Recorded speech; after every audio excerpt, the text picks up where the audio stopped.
what is a practice that I can do when I'm in midst judgment almost of somebody going, what in the world are you talking about? If you have a pattern of where a certain kind of person or a certain kind of conversation, whether it's politics or sex or abortion, that is a trigger for you, just be totally aware of that. All right, welcome back to the show, everybody. You know, today was a very important episode for me in terms of scheduling this today, because I think it's such an important topic for a couple reasons. Number one of my great concerns in our culture right now is the way we talk with one another, the way we have conversations. It just seems to me over the last 20, 30 years in our culture, we've lost the ability to have a conversation with somebody that we might not agree with in a productive way. And I'm sure you all agree with me as well. It's become very difficult in our times to dialogue with somebody that you might have a disagreement with or to have a difficult conversation with. The art and science of learning to have a conversation is one of the most important skills you can have in life. Even with my kids, one of the things I hope they leave our home with is the ability to communicate, the ability to have a conversation with somebody. And it is a skill, and there are insights in how to do it better. And I just feel like it could change our world if we talk to one another better. And I think you'd agree with me too, whether it be your personal relationships, a political discussion, a religious discussion, as a leader in your company, having a conversation about creating ideas or a new direction, whatever it might be, learning to be a better conversationalist. And I have the perfect guest. His name is Chuck Wisner. Chuck's got a book out right now called The Art of Conscious Conversations, Transforming How We Talk, Listen, and Interact. And I'm really excited to get into this topic. So, Chuck, welcome to the show. Thanks for having me. It's a pleasure to be here. It really is for me. You know, a lot of times of all these people on my show that have these huge followings or guests, that have major notoriety. And I've always found that oftentimes it's the topics on my show that really move people. And more people are concerned about the way we talk with one another. And so I want to get right into it. How do you talk with somebody if it's a difficult conversation? One of the things I saw that you said is you ask in your writing, do your patterns of judging others reflect behaviors you don't like or want to recognize or won't recognize about yourself? So when we're in a difficult conversation with somebody, maybe we disagree with them. I want to go to the hard stuff first. Like I'm a Republican and someone's a Democrat, or I'm a Democrat and someone's a Republican. Something like that, these hard conversations. What are some of the keys in being better at doing it so it's actually a productive experience? There are definitely keys that we're going to talk about. And it's also important to know that when you're in a difficult conversation, both parties have to be willing to start with truth. And if we can't have a foundation of truth, then you're going to have the conversation will remain difficult. There's opinions and there's facts and there's emotions. And we get all of those mixed up, right? And they all get discombobbled and jumbled up in our brain. But if we realize that my opinion is just my opinion and it's not the truth, then we can say, okay, what's driving my opinion?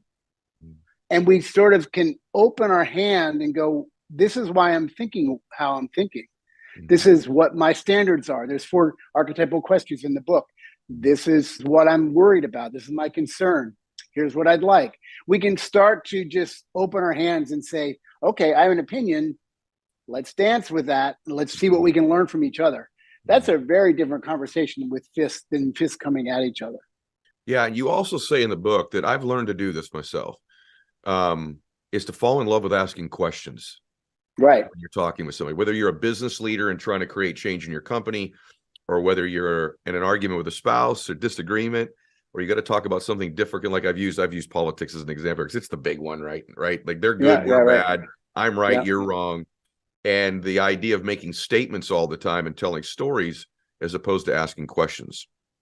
Right. And the idea of whether I'm doing it to myself and asking myself what's driving my opinion, what's driving my judgment, and why am I so hooked on the thing, right? We can also, the questions help us, like each question help us open someone else's hand. Because we can ask, well, what do you really want? What do you desire here? What do you want out of this? What are your standards for measuring this opinion that you have? So our questions can literally help other people unlock and unfist, right? Yeah. But we aren't trained to ask questions. We're trained to have answers. That's one of the major dilemmas. And then we get into school and rewarded for raising our hand, and then we get into business and we're rewarded for being the smartest person in the room, right? Right. And that's a counter to the opposite effect is asking questions. Well, this notion of raising your hand was my next thing. So you're reading my mind. And I think one of the art forms of being a great conversationalist is actually the art of listening. And that's why questions matter so much. And you're precisely right. In school, the teacher's still talking and asking the question. We're taught, we're rewarded. Raise your hand while they're still talking. And what that does to me, I want you to speak to this. To me, what that does to me is it means I'm really not listening to what you're saying. I'm already thinking about what I'm going to say back to you in my answer or my judgment or my assessment about you. Most people are already raising their hand, you know, metaphorically, when most other people are still talking, and they wonder, why am I not connecting with this person? Why can't we find common ground? Because while they're talking, you've got your hand raised already. I got the answer. I know the truth. I want to say something, and rather finishing and letting them finish their statement. Yeah. So our brain is spinning our answer. And so there's no space actually to absorb what's coming at us from the other person. Right. And part of that, actually the main reason of that is we get addicted to our position. Our ego and our identity gets addicted to, I believe this. And if I believe this is true, then that defines who I am. And that is often why we enter with fists, or why we enter, defensively, and can't just say, okay, I do have an opinion. I'm going to set that aside and I'm going to see if I can explore really what's driving this other person's thinking. But if I just want to go back for a second, everybody, first thing to ask yourself is, what's your ability to ask questions, and to ask questions without judgment as someone's answering you? In other words, can you learn the art of not raising your hand metaphorically when someone's talking, and be fully present with their answer, absent as much as you can of judgment? We'll talk about triggers in a little bit, because you have some brilliant stuff in there on triggers, which I teach in other areas of life. I never thought about in terms of a conversation. But the one thing that opened my eyes and why I wanted you on, among many things, is this idea of there's 4 conversations. Right. And one of them is storytelling. But take the time on this and elaborate. What are the 4 different conversations, and what do they mean? So these are 4 types of conversations. They organize the book, and the reason they work well to do that is each conversation has its own lessons to learn, tools to try, practices to try on, because each conversation demands different skill sets. And they're all interconnected. And we're generally, without knowing about the conversation, we're just in conversation like fish in water. And as soon as we get, wait a minute, there's storytelling, there's collaboration, there's creativity, and there's commitment conversations, already we have a different lens to think about conversations. That's right. If I took you to spend 6 months with the Inuits in Alaska, and they taught you there's 27 names for snow in those 6 months, when we came back to New England, you would never see snow the same way. Because all of a sudden you have distinctions about snow that allow you to see and perceive and have a different story about snow. Right? Conversations the same way. If we can begin to think about different conversations and different ways to listen and different ways to ask questions and why it matters, we can't be in conversation as innocently. Right? Yeah. We go, oh, I need to wake up here a little bit because I'm locked down, and I'm creating a fight because I'm locked down, right? Yeah. So that's why the 4 conversations are just the beginning to say we can start looking at conversations with a better lens. So good. The 4 he said, by the way, but I just want to make sure you get it, are storytelling, collaborative conversations, creative conversations, and commitment conversations. I want to give you a compliment on how your work helped me a little bit on the storytelling part, or listening for someone's story. I have a friend who I was watching 2 friends argue. One's very right wing and one's very left wing. Both these dudes I love. I love both these guys. And I actually understand the perspectives of both of them. And so the conversation was actually about welfare and taxes. And my left-leaning friend was, they were kind of arguing at first. And, you should be paying your fair share. You don't want to help the underprivileged. You don't know what this is like. And the other guy's like, wait a minute, you shouldn't be lazy. You should get a job, and it should be temporary. And the normal positions, they're both really getting ingrained in it. And so because of your work, I'm like, wait a minute. And the one guy that was for welfare I said, John, I said, brother, really, what's the story? Like, why are you so passionate about that welfare should exist, right? God Right. wanted to build a bridge between these dudes. And anyway, Right. John, who, by the way, you resemble John visually. Oh, John says he's a really strong, masculine guy. And he goes, well, man, you guys don't know this, but I was on welfare. I was a little boy and it wow. saved my family. And Wow. there was a time where, as a little boy, I was actually with my mother on the street begging for money so we could eat. And it was a horrible existence. And I was a scared little boy, and it was traumatic for me. And thank God my mother got on welfare. And you know what? My Mm. mother stayed on welfare for quite a while. And my mom didn't really turn her life around, but I did. And now I'm a major league tax player. And I know you, buddy, over there on the right side, like all the taxes I'm paying. But you don't know what it's like not to have food. You don't. And I watched him tell the story, and I had to Mm. force it. And I watched my right-leaning friend listen, and Yeah. the judgment level, which is what you talk about, the judgment level was so far reduced. Where this is the case, Yeah. ironically, where the story served us, Yeah. and because I kind of forced it because of your work to listen, and that kind of comes from questions, and it goes to my next point with you.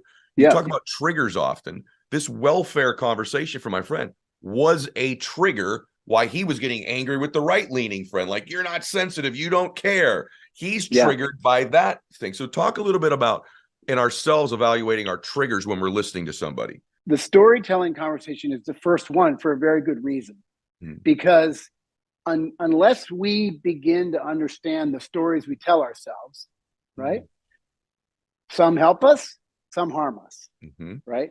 But until we understand our storytelling patterns, and I use patterns in a very particular way because it takes sting out of judgment. The patterns we have around stories, the patterns we have around how we get triggered, the patterns we have around reacting to people, we didn't even choose those. They're unconscious patterns by our family, by our culture, by our teachers, by our friends, or just our social stuff. So we have patterns, right? So we can start looking at the story I'm telling as a pattern.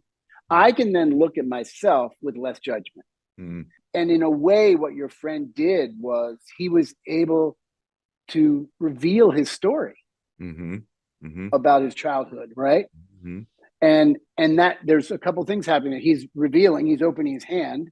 I'm concerned because I know what it's like to be on the other side. Yeah. I have my standards say that, we can afford to help take care of some of these people because they do need it. And, so he's revealing his hand, and also it begins to show some vulnerability. And so if I show some vulnerability, the other person, or in your case with that conversation, as your friend shared his story, that vulnerability changes the other person. That reduces that tension. All conversations where there's tension, there's somehow involved in that is a judgment of the other person. What does one do? Because it's hard. You're like, this guy's crazy. He's out of his mind. What a bozo. It's very difficult to do. He really believes this crap. You catch yourself mid-sentence already raising your hand going, this dude is, let me fix this guy, right? Let me fix this. So what do you do when you're starting to feel this judgment because maybe the guy is crazy, right? Like, what I found out in my life is like, you're not going to change that person by attacking them. You're not going to change that person by somehow being more authoritative than them, which we'll talk about in a minute in business about the power dynamic. Yeah. But what is a practice that I can do when I'm in midst judgment almost of somebody going, what in the world are you talking about? Is there something you do? What's a technique or a thought? One technique I like, and it's a sort of a metaphor of if something's coming at you and you really dislike what's going on, your automatic pattern, right, is to react. Yes. Right? Because it goes into your system, goes through your brain, and the pattern pops out. Very little effort on your part. That's right. That's right. Right? It's triggered. So the idea is to begin to name your patterns. So if you have a pattern of where a certain kind of person or a certain kind of conversation, whether it's politics or sex or abortion, that is a trigger for you, just be totally aware of that pattern and name it. In fact, there's a thing called voice dialogue where you can actually name that voice in your head. Like there's snobby Chuck, or there's intellectual Chuck, or there's hurt little boy Chuck. Yeah. You know, you can sort of name it. And if you can name the patterns and become familiar with it, very good, then you might be able to catch it before it enters your body. It loses its power over you when you become aware of it and name it. Yeah. Yeah. And then you can catch it. And then if you catch it, then literally in the book, the 4 questions that peppers through the book, just ask yourself, is there a power issue here? If I have a strong judgment, what standard am I basing that on? I mean, standards are in every judgment we have. Let's go through those 4 questions because you're going into them right now. Let's list the 4 and talk about the standard piece too. In a tough conversation, facts are important. So if you and I disagree on something, we can first say, can we find some firm ground to stand on where we have some facts we can agree on? Okay. Right? If we can do that, then that's good, firm territory. If we can't do that, we might not want to go into the conversation. The second one is we often have opinions based on concerns because we don't want tomorrow to look like today. So our worries at 2:00 in the morning are, we're worrying, oh, the kids aren't home yet. I have this thing tomorrow I have to take care of and I'm not prepared. That's all concerns that wrap us up in their stress, right? And show up in our opinions, but we often don't talk about them. Very good. The third question is, are there power issues? In business, there's power issues. In every relationship, we have power issues. One friend can tell you look like, and you don't care. And another friend can say, you look horrible today. And you go, wow, I really want to know why you think that. Because we give their voices different power, right? Or different authority, right? And then the last question is standards. And it sounds like a throwaway, but every judgment we have, I don't like the lighting, I don't like that teacher, I don't like a D, that's based on these underbelly standards that we hold that we didn't even consciously choose because we adopted them from our family or our DNA or our education. Does that make sense? Totally makes sense. Yeah. To me, it might be the most important of all of them, even though it feels huge, like a throwaway. You talk about up, down, and across conversations in the book, which is really powerful stuff. It's something that is descriptive of something we all know exists, but we never define it. So if I'm a leader and I know I walk in, let's just be real, I'm paying everybody here. Let's just say, right? We all know who's calling the shot. We all know who's in charge, but I want to diffuse that. Like I want collaboration. I want brainstorming. I don't want it to be a down conversation where I'm up and talking down. What is something I can do? By the way, even as a father or a mother with my child, and we're trying to figure some things out.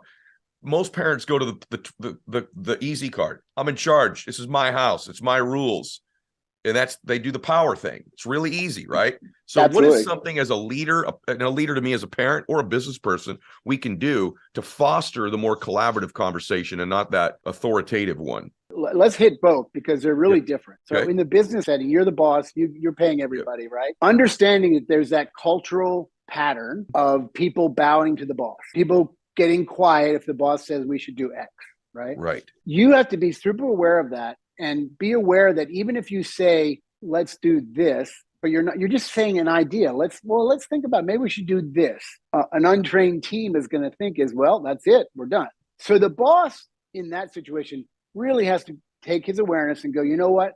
I'm going to come in. I'm going to present something and say, we have a problem with quality. Let's talk about quality.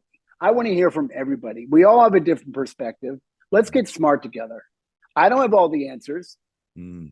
And you know what? I do have a responsibility to make the decision, but I'll make a better decision with your help and your expertise. Let's get smart together. I'm stealing that. The higher and higher we climb and the more power we accumulate, accolades we get, the more people that are bowing to us, the more we think we know, when actually, ironically, simultaneously, we're in a position to know less and less and less because we're removed from the actual work. So it's really important as a leader. I mean, humility is an important thing, obviously, in life, but it's also that story. If we begin to believe the story, there's these powers to these stories. This story's, man, I call all the shots. I get everything right. I know everything. There's a reason why I'm where I am. You start believe your own press clippings and your own story. It's the beginning and the end for a great leader. I've watched it with political leaders, people in politics all the time. It's like nobody, they go, well, he surrounds himself with yes men, or she surrounds herself with yes people oftentimes in life. Well, that's the dynamic. You have to work as a leader for that not to be the case. If you just leave it to its own devices, you're saying that's sort of what the conversation dynamic on default is going to go that direction. That is default mode. Right. Exactly. Yeah. Right. And, a distinction I like to make is we are trained to be knowers. And if you're trained to be a knower, you can't say, I don't know. And leaders fall into that trap. But if you can't say, I don't know, you're already not going to be a good leader, because you aren't going to be able to appreciate all the talent, all the expertise that's coming at you to make a better decision. So leaders have to say, I don't want to be a knower. I need to be a learner. And families, let me just hit on that for quickly. I want to go. That's where I'm going. Families, it was different. It's different because we're talking about with families when the kids were young and I asked them to do a chore. I think in the book I use one, or breaking the leaves or something. You do. Right. Yeah. And then I go off and say, I'll pay you $5 to do the leaves. And I come back and I'm like, they're all happy and say, give me my $5. And I'm pissed. Like, you call this raking? Right. Well, number one, I had a standard that I didn't share with them. Number two, I was 40 years old. I had 40 years to understand what all that meant and what raking meant and what responsibility meant. They're 7 and 9. They can't think like me. And that's often a parental gap where we forget that how could you do something so God stupid? But we forget that they don't have our 40 years or 50 years of mistakes and learning and maturing through all those mistakes. They can't think like us. One of the that's no excuse for bad behavior, but it changes how we approach it. Of course. Well, it changes whether it'll repeat itself based on how you handle it. So, or whether they have a willingness to do anything again. If I'm constantly, in business or in family, punished, and that becomes the standard, you've shrunk the ability to have that open dialogue of communication as opposed to learning. That difference, what you said with learning, is so huge. The other thing I've learned is that, especially in these power dynamics, and you don't talk about it in the book, but I want you to talk about it here, is that people feel like you genuinely want to listen to them. I'm more open with somebody if I think they're sincerely interested in my opinion. And I think there are things we do in conversations that make people think we're just trying to raise the hand thing again. And I've learned this subtly. I used to do this often. Someone's talking, I'll finish their sentence for them, right? You think you're helping them. You're not helping them. You're telling them, I know how to say it better than you. Hurry up. Or when they're talking, you'll say things like, right, got it, yes. And what those are is they're nudges. You're nudging them to say, listen, hurry up and finish what you're saying so I can say the really important thing, which is what I'm about to say. And so there's little subtle things in conversations that wonderful conversationalists resist the temptation to do. I still do it, but I do it far less than I used to, because I realize I'm not helping them. I'm really sending them an energy that says, listen, I got it. Okay, hurry it up. Let's pull this together so I can say my really important thing here. You agree with that? Yeah. And what's going on is that, we're talking about conversations, but our bodies don't lie. So if I'm in a conversation, if I think you're full of it, that's my internal dialogue is, what is this guy talking about? He doesn't know what he's talking about. Da, da, da, da, da, da, da. I'm so busy doing that. And I might think that's not visible, but my body language and my eyes and my manners are all broadcasting this guy. I don't really want to listen to this guy. Yeah. Right. Yeah. And so the body doesn't lie. Our minds do. And a part of the book, I talk about a really important exercise of becoming familiar with our private conversations. And I've done this with hundreds of people. And it's the exercise where you write down a tough conversation. I said, she said, I said, she said. And then you go back and you write down what you were thinking and feeling. And that's your private conversation. When they write it down and they have to read it to their partner or read it out loud, they're like, oh my God, that's really ugly. But becoming familiar with it is how we transform it. Our own stories oftentimes can be very limiting. The stories we tell ourselves about ourselves, I think we project onto others. I think a lot of times when someone's in a conversation and I'm judging what they're doing, I'm telling a story that somehow, I think sometimes we're afraid they might change our mind. So I'm just going to judge this because that way my mind is blocked from any, I am so addicted to this belief. I'm so addicted to this pattern. I'm not letting you get anywhere near this space of mind where I might actually reflect on making a change here. Right. And that's a story I'm telling myself. So how do we evaluate the stories we tell ourselves? Do they limit us? And is there a way to change the story we tell ourselves? We live on stories. We thrive on stories. The world exists because of stories. Money is a story. Law is a story. You know, I mean, if you really get into it. But personally, we have stories that we have to investigate because they aren't the truth. And we didn't mostly adopt them consciously. You know, the story in the book that I wasn't a big enough man that I adopted from my grandfather. Well, that was a hell of a limiting story that affected how I saw myself in a room, how I interacted with other men, right? Our stories serve us and we can appreciate them and we should applaud them and we should live by them. But then there's stories that we tell ourselves, I'm not smart enough. I'm too fat. I don't do this well enough. I don't do that well enough. Each of those deserves some awareness and some attention. It's so good, Chuck. I'm a big believer that these stories become self-fulfilling prophecies, and they're the narrative of our life. And the more, to your work, the more we become aware of what we're telling ourselves about a story or a situation or a circumstance, that awareness makes that story lose power over us. And now we actually have opened up the possibility and probability of creating a different existence, a different conversation, a different relationship, a different abundance, a different emotion, a different life. And it is these stories. And I think that's why your work is so important, because these stories are dictating all the dialogue.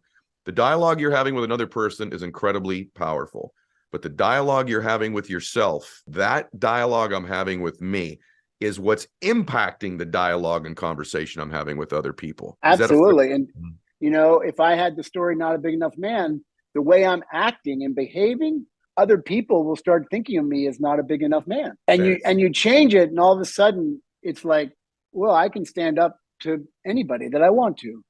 And then I get a different reaction. Your life literally changes. I think your book can change lives. I can change culture, the way we talk with one another. Yeah, I'm really we grateful. Need it in politics. I went with the hardest one first, because if you can actually have that conversation, you can have any conversation in my mind. All the politicians should read my book. They should. They should. I'm telling you, we'd have a better world. And I went to the hard thing first because that's the one that's so dominant in our culture right now. We join a team, we tell a story, and then we just judge and defend until the end. And it's why we're getting nowhere in our country and in our world too. By the way, your book is wonderful. The Art of Conscious Conversations, Transforming How We Talk, Listen, and Interact. And I will submit that could transform how you live. So go grab it, guys, if you're inclined. Remember to max out your life. And hey, go grab The Power of One More, my book, where you're getting that book. #1 nonfiction book in the world right now. God bless you all. Max out your life.